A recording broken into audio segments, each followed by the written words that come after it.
أعوذ بالله من الشيطان الرجيم بسم الله الرحمن الرحيم وكل إنسان ألزمناه طائره في عنقه ونخرج له يوم القيامة كتابا يلقاه منشورا اقرأ كتابك كفى بنفسك اليوم عليك حسيبا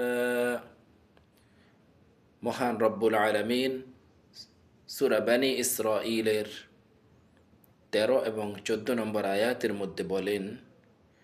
আমি প্রত্যেক মানুষের গর্দানে ঘাড়ের মধ্যে তার আমল নামাকে ঝুলিয়ে রেখেছি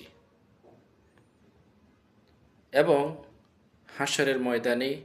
আমি সে আমল নামাকে বের করে নিয়ে আসব একটি কিতাব বা বই আকারে, রেজাল্ট কার্ডের মতো। আল্লাহ রব্বুল আলামিন সে আমল নামাকে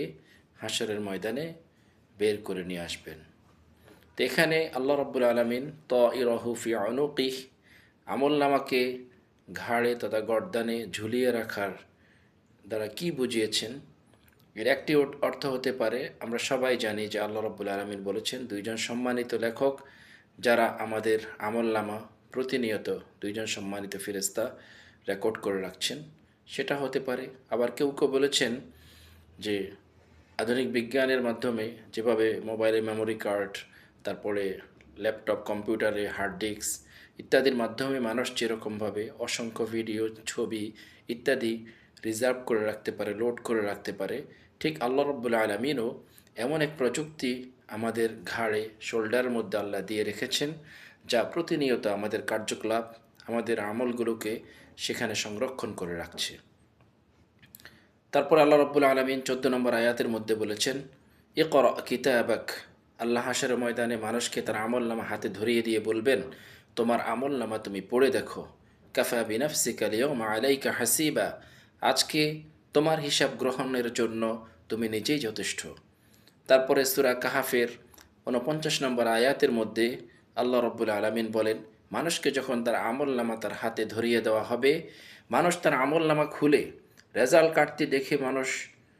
পড়ে দেখবে এবং সে আশ্চর্য হয়ে বলবে, মা লিহাযাল কিতাব লা ইউগাদিরু সগীরাতান ওয়ালা কাবীরাতান ইল্লা আহসাহা, কি আশ্চর্য আমল, কি আশ্চর্য আমলের খাতা, কি আশ্চর্য এর হিসাবের খাতা,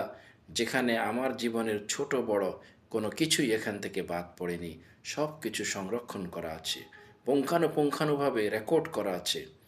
প্রিয় ভাই বন্ধুগণ, সুতরাং আমাদেরকে চিন্তা করতে হবে আমরা আমাদের আমল নামায় কী রেকর্ড করছি। সুতরাং এমন কোনো কিছু যেন আমরা আমাদের আমল নামায় রেকর্ড না করি, এমন কোনো খারাপ আমল যেন, কাজকর্ম যেন আমরা না করি, যা আমাদের জন্য হাশরের কঠিন ময়দানে লজ্জাকর হতে পারে, আমাদের জন্য জাহান্নামে যাওয়ার কারণ হতে পারে। মহান আল্লাহ আমাদেরকে হেদায়েত দান করুক, আমিন। আসসালামু আলাইকুম ওয়া রাহমাতুল্লাহি ওয়া বারাকাতুহু।